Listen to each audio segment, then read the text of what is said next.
There's a battle happening right now that almost nobody is talking about at your dinner table, and yet it may decide what your paycheck is worth 10 years from now. It's not being fought with soldiers or tanks or drones. It's being fought with something far quieter and far stranger. The very idea of what money is and who gets to decide. Because here's the thing most people never stop to think about. The dollar in your wallet, the numbers in your bank account, the balance in your retirement fund, none of it has any value on its own. A $20 bill is a piece of cotton and linen with green ink on it. What makes it worth $20 is a story. A story the whole world agreed to believe. And right now, on the other side of the planet, one country is quietly, patiently, deliberately trying to rewrite that story. That country is China. And the move they just made might be the biggest one yet. Let me tell you what actually happened, because when I first pieced this together, I had to sit back for a second and just let it sink in. For years now, China's central bank has been buying gold. Not a little gold, enormous quantities of it, month after month, adding to its official reserves in a way that has quietly made it one of the largest state accumulators of the metal on Earth. And at the same time, China has been doing something else, something that on the surface looks completely unrelated, but when you put the two together, a picture starts to form that changes how you see the whole board. They've been selling the one thing that for the last 50 years has been the beating heart of American financial power. United States Treasury bonds, the IOUs of the American government, the instrument that half the world has treated as the safest, most trustworthy place on the planet to park money. China has been letting go of them steadily, year after year, trimming a stockpile that once towered over $1 trillion. So on one hand, buying gold, on the other hand, selling America's debt. And when you hold those two facts up next to each other, a question forms that is genuinely hard to shake. What if those two moves are not separate at all? What if they are two halves of a single plan? What if China is quietly swapping the thing that props up the dollar's power for the one asset that has outlasted every currency in human history? Now, I want to be honest with you right up front, because this is exactly the kind of topic where people get sold a scary story dressed up as certainty, and I'm not interested in doing that to you. What I'm going to walk you through today is analysis. It's a way of understanding a real, ongoing shift in the global financial system, the mechanism behind it, the history that rhymes with it, and the stakes if it plays out. This is not financial advice, and it is definitely not me telling you what to do with a single dollar of your own money. My only job here is to make something complicated make sense, so that when you hear the headlines, you actually understand what's underneath them. Deal? Good. Because once you see how this machine works, you can't unsee it. And this particular story caught my eye because of a detail that most of the coverage completely glossed over. Everybody focused on the gold. The gold is the exciting part. It gleams, it's ancient, it makes for a great thumbnail. But the gold is not the real story. The real story is what they're doing on the other side of the trade, and we'll get there because that's the part that actually reaches all the way into your world, into your savings, into the price of the things you buy. But first, we have to understand the frame. We have to understand why any of this matters, and to do that, I need you to forget everything you think you know about money for just a moment. So let's start with the simplest possible question, the one they never ask you to think about in school. Why is the dollar so powerful? Not just useful in America, powerful everywhere. Powerful in a way that lets the United States do things no other nation on earth can do. When a business in Brazil buys oil from Saudi Arabia, guess what currency the deal is usually priced in? Not the Brazilian real, not the Saudi rial, the dollar. When a company in Vietnam sells goods to a company in Germany, there's a very good chance the invoice runs through dollars. When a central bank in some far-off country wants to hold a reserve, a rainy day fund for the entire nation, what do they overwhelmingly choose to hold? Dollars, and the American government bonds that pay interest on those dollars. The whole planet keeps its financial savings, in large part, in the currency of one country. And that country is not the one where those people live. Think about what that actually means. It means the world is constantly lending money to the United States, buying its debt, using its currency, keeping the dollar in demand simply by needing it to do business with each other. And that constant structural demand is a kind of superpower. It lets America borrow more cheaply than anyone else. It lets it run deficits that would break a smaller country. It gives Washington the ability to reach across the globe and freeze an enemy out of the financial system with the flick of a pen, because if you're locked out of dollars, you're locked out of trade itself. This is what people mean when they say the dollar is the world's reserve currency. It isn't just money, it's leverage, it's power projected through the plumbing of finance itself. And here is the uncomfortable truth that every strategist in Beijing understands perfectly well. If your rival's greatest strength is the fact that the whole world depends on his money, then the single most powerful thing you could ever do is teach the world to depend on it a little less. You don't have to destroy the dollar overnight. You couldn't if you tried. What you can do is start building an alternative, quietly, patiently, one deal at a time, one bar of gold at a time, so that when the moment comes, there's finally another door to walk through. That's the game. That's what all of this is really about.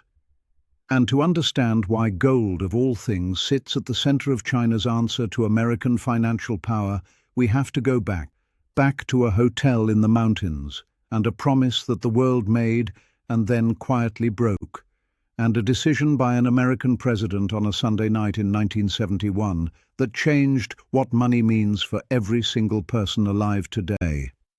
Let me take you to that hotel, because you can't understand where we're going until you understand where we've been. It's the summer of 1944. The Second World War isn't even over yet, but the men who can already see the end of it are gathering in a resort tucked into the White Mountains of New Hampshire, a place called Bretton Woods.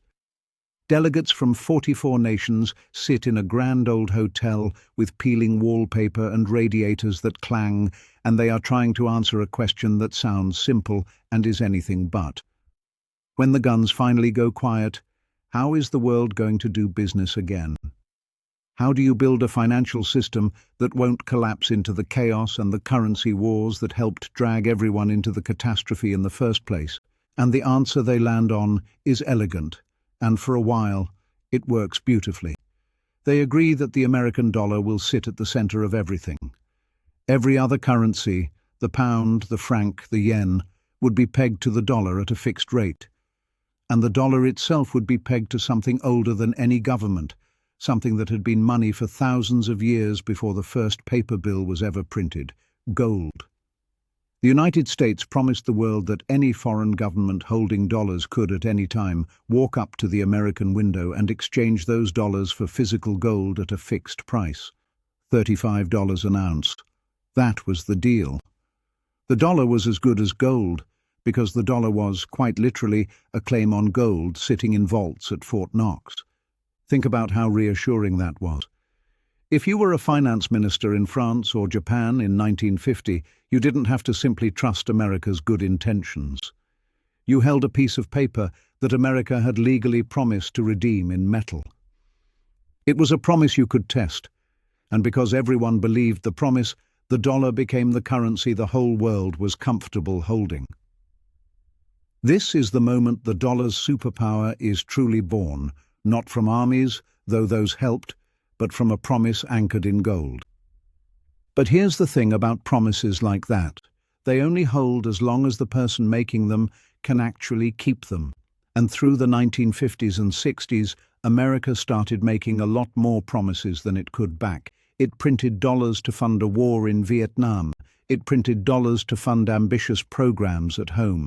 It ran deficits, and slowly, quietly, the number of dollars floating around the world grew far, far larger than the pile of gold sitting in America's vaults. The math stopped working.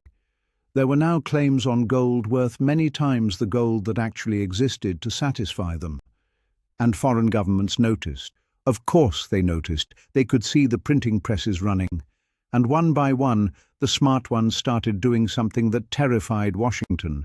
They started showing up at the window. France, especially. Its leaders looked at the growing mountain of dollars, did the arithmetic, and decided they'd rather hold the metal than the paper. So they began cashing in, sending dollars to America and asking for gold in return, and actually sailing that gold back across the Atlantic on ships. Other nations began eyeing the exits too. It was, in slow motion, a run on the bank. Except the bank was the United States, and the deposits everyone wanted back were the very foundation of the global financial order. So we come to that Sunday night, August 15th, 1971.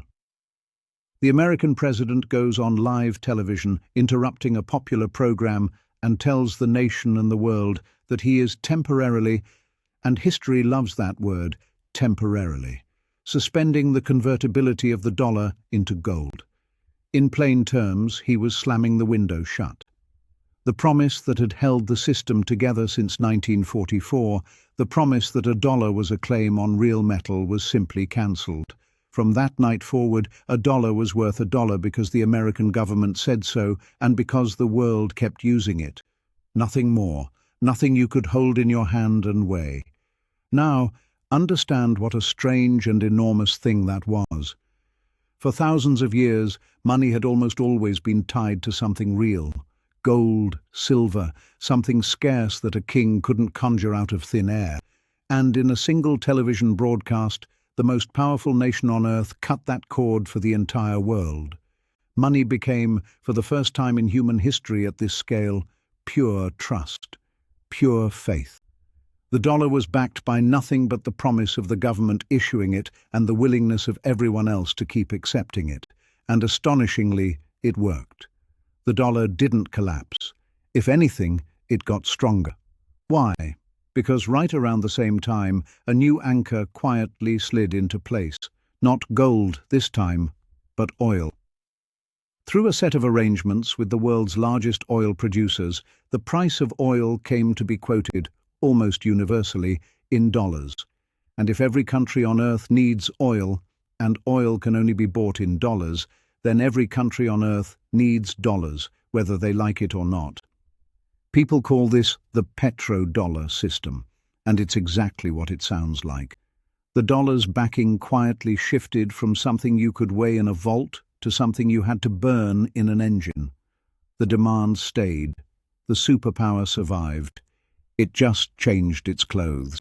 And here's why that whole story matters for what China is doing right now, in our own time, because Beijing's strategists have studied that history with an intensity that would make a professor weep. They understand that the dollar's dominance was never permanent, never natural, never guaranteed by the laws of physics. It was engineered, first out of gold, then out of oil. And anything that was engineered by human decisions can, in principle, be re-engineered by other human decisions. That's the lesson China took from 1944 and 1971. Not that the dollar is invincible, but that its throne has been rebuilt before and could be rebuilt again by someone patient enough to try. And if you were going to try to build a new anchor, a new source of trust that didn't run through Washington, what would you reach for? What has been money for 5,000 years, sits outside any single government's control, and can't be printed, sanctioned, or frozen with the flick of an American pen? You'd reach for the oldest answer there is. And that is exactly where Beijing has been quietly pointing its enormous hands, toward the vaults and toward the metal, in quantities that have started to make the rest of the world sit up and pay very close attention. Because here is the piece of this story that genuinely caught my eye, the number that made me stop the video I was watching and just sit there for a moment. Over the last few years, the world's central banks, the official money authorities of nations, have been buying gold at a pace we simply have not seen in modern history. Not millions of dollars worth, not billions. We are talking about central banks collectively adding well over 1,000 tons of gold to their reserves in a single year and doing it again and again. To put that in plain terms, the guardians of the world's currencies have been quietly trading their paper for metal at the fastest clip in generations, and near the very front of that line, buying month after month after month, has been China's central bank, the People's Bank of China. Now here's where I want to be careful with you, because this is exactly the kind of place where these stories go off the rails. What China officially reports holding in gold is one number, a figure in the couple thousand-ton range published for the world to see. But a lot of analysts strongly suspect the real number is considerably higher than what's on the books. And I want to be honest about what that suspicion actually is. It is a suspicion. It is an estimate. China buys gold through channels that don't always show up in the official monthly figures, and it has a long history of going quiet on its reserves for years and then suddenly announcing a much larger total as if the metal had simply materialized. So when you hear someone confidently declare that China secretly holds 5 times, 10 times what it admits, understand that they are guessing. Educated guessing, informed by the flows of gold into the country and the gaps in the reporting, but guessing all the same. The confirmed fact is that China is buying steadily and heavily. The shadow number is a theory. Hold both of those in your head at once, because the honest version of this story lives right there in the tension between them. But let's sit with the confirmed part, because even the confirmed part is remarkable. Picture what it actually means for a nation to convert its wealth into gold at this scale. Somewhere, in a set of vaults whose exact locations are a closely guarded secret, the bars are stacking up. Each standard bar is a dense, dull gold brick about the size of a chunky paperback, and it weighs roughly 12.5 kilograms, heavy enough that you'd grunt lifting one with a single hand. Now imagine tens of thousands of them, palletized, wrapped, moved under armed guard, catalogued down to the gram. That is not a symbolic gesture. That is not a press release. That is a nation physically relocating its trust out of one form and into another, one brick at a time, and the sheer logistics of it tell you how serious the intent is. And this is the moment to ask the obvious question. The question that separates a scary headline from actual understanding. Why? Why would China do this? Why trade perfectly good interest-earning dollar assets for a lump of yellow metal that just sits there and pays you nothing? Because, and this is the whole point, gold has one property that dollars, in Beijing's eyes, no longer reliably have. Gold cannot be frozen. Gold cannot be sanctioned. Gold cannot be switched off from an office in Washington. When a country holds its reserves as US treasuries and dollar deposits, those reserves ultimately live inside a financial system that America can reach into.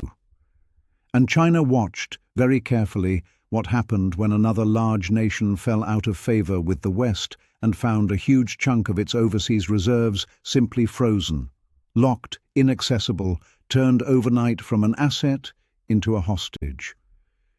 That event, more than any speech or any theory, was the alarm bell. Beijing looked at its enormous pile of dollar-denominated wealth and thought a thought that changes everything. This is not entirely mine. Not really. Not if they can turn it off. Gold, sitting in your own vault, on your own soil, guarded by your own soldiers, cannot be turned off. And that, in simple terms, is the logic. It's not romance about the metal. It's not nostalgia for a golden age. It's a cold, strategic assessment that in a world where money is trust, the safest trust is the kind that doesn't depend on your rival's goodwill. China isn't necessarily betting that gold will make it rich. It's insuring itself against the day the switch gets flipped. But, and here is where I promised you the deeper layer, the part that actually reaches out and touches your life, buying the gold is only half the move. Because to buy that much of anything, you have to pay for it with something. And what is China selling to fund this quiet, relentless accumulation? What is it letting go of, one enormous chunk at a time, in order to load up on bricks that can't be frozen?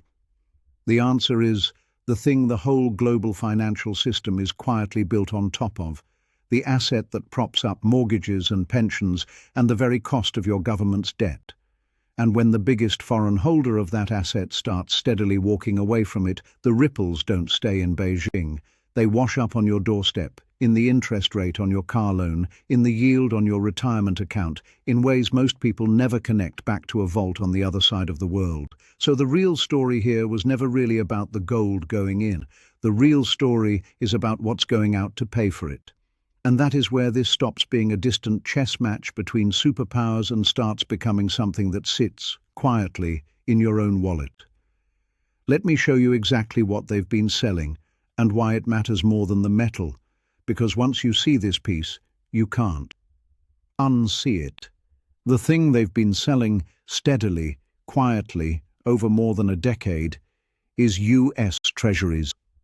The government bonds that America issues to fund itself. Think of a treasury as an IOU from the most powerful government on earth. You lend Washington your money, and it promises to pay you back with interest. For most of modern history, this was considered the single safest financial promise in the world, the bedrock that everything else was priced against. And China, back at its peak, held well over $1 trillion of these IOUs. It was, for years, the largest foreign lender to the United States. In plain terms, China was one of America's biggest bankers. Now watch what's happened. Over the last several years, that mountain of Chinese-held treasuries has been shrinking. From those peak levels above $1.3 trillion, official holdings have drifted down under $800 billion, a decline that is public, documented, and unmistakable in the data. At the same time, the gold reserves have been climbing month after reported month. Line those two trends up next to each other and the picture almost draws itself. Less of the paper that America can control, more of the metal it can't. That is the trade. That is the whole move in one sentence. Sell the asset your rival can freeze. Buy the asset your rival cannot touch. Here's why that reaches into your life. When a huge buyer of treasuries steps back, someone else has to step forward to buy that debt instead. And to attract them, the price of the debt has to fall, which means the interest rate on it has to rise. And treasury rates are not some abstract number on a trading screen. They are the reference point for almost everything. Your mortgage rate is built on top of them. The rate on a car loan, a student loan, a credit card, the yield inside your pension fund, and critically, the interest your own government pays to borrow, all of it is anchored, directly or indirectly, to the cost of US government debt. So when China quietly sells, it's not just snubbing Washington.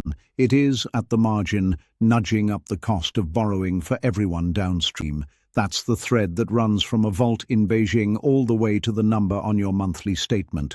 But I promised you honesty, and honesty means I have to slow this down and tell you the other side, because the doom version of this story is far too clean. Here's the steelman, the strongest case that this is smaller than it sounds. First, China's selling has been gradual, measured in years, not a panic dump. A sudden fire sale would crater the value of the treasuries China still holds, so it has every incentive to move slowly and quietly, which it has. Second, the US Treasury market is staggeringly large, trillions upon trillions deep, and China's retreat, real as it is a fraction of the whole. Other buyers, including plenty of Americans, have absorbed much of it. Third, some of that apparent decline isn't even selling. A chunk of it is China holding treasuries through other locations and custodians, so the headline number understates what's really there. And fourth, and most important, the dollar is still, by an enormous margin, the world's reserve currency. Most global trade, most cross-border debt, most central bank reserves are still denominated in dollars. Gold is a hedge at the edges, not a throne someone is about to sit on. Anyone who tells you the dollar dies next Tuesday is selling you a feeling, not an analysis. So hold both of these truths at once, because that's where the real understanding lives. It is true that China is deliberately swapping freezable paper for unfreezable metal, and that this is a genuine documented vote of quiet no confidence in a dollar system it no longer fully trusts. And it is also true that this is a slow, marginal, decades-long drift, not a collapse, and that the dollar's dominance is not seriously in doubt for the foreseeable horizon. Both. At the same time, the move is real. The apocalypse is not scheduled. And I want to be very clear about what this video is and isn't. This is macro and geopolitical analysis, an attempt to make one genuinely complicated thing legible. It is not personalized financial advice, and I'm not here to tell you what to buy, sell, or hold. That's not my job, and it wouldn't be honest. What I can do is hand you the variables to watch, so you can read the next chapter yourself as it happens. So here's what to watch. 1. Keep an eye on the official Treasury holdings data.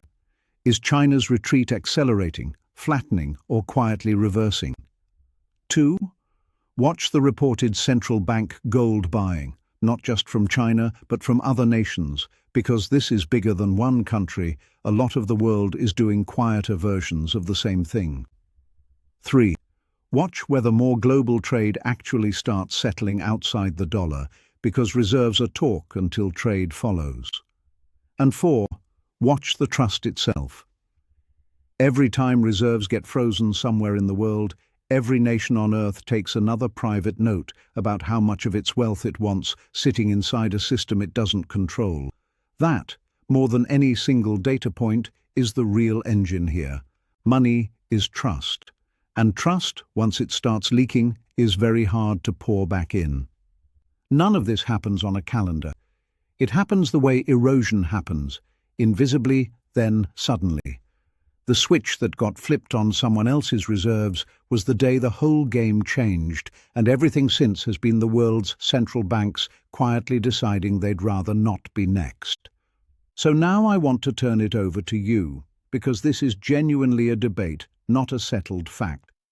Here's my question, and I'd love a real answer in the comments. Do you think China swapping treasuries for gold is a serious long-term threat to the dollar's dominance? Or is it a slow, marginal hedge that the sheer size of the dollar system can absorb without breaking a sweat? Tell me which side you land on, and tell me what you're watching that made you decide. I read these, and the best insight in this whole video might be sitting in that comment section. Thank you so much for spending this time with me. Take good care of yourself. Hit like if this made the picture clearer, subscribe so you don't miss the next chapter, because there will absolutely be a next chapter, and I'll see you then.